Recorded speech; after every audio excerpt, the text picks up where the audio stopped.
mtu umejaa mafuta ya Mungu, mtu ndani yako yumo Yesu, anafanya kazi, Roho Mtakatifu anakuongoza. Piga makofi Yesu. Nafundisha habari njema ya usalama. Wezi watukuta sisi tumevaa ovyo ovyo mwenyewe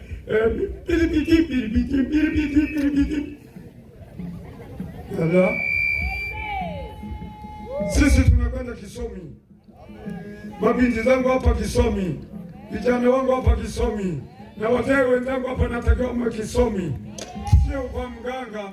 Maganga kanakuja wote kanawafua nguo nyote, mkamwana na mama mchungaji sijui na mchungaji sijui na mama gani na wazee wote kanawaketisha katikati ya mji, mnakaa kanaanza kuwachanja. Mganga kujinga sana. Ikiri Injili ninayohubiri ambayo utashiwa mafuta ya Mungu, utakuwa mjinga, utakuwa rufa kiroho na kiburi pia.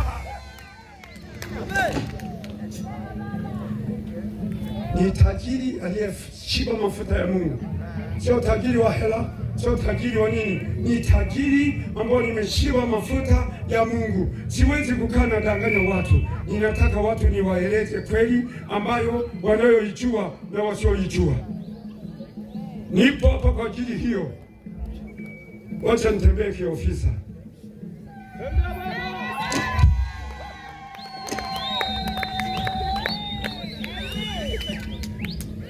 Hello. Yes, Mate. What are you saying? I'm nothing.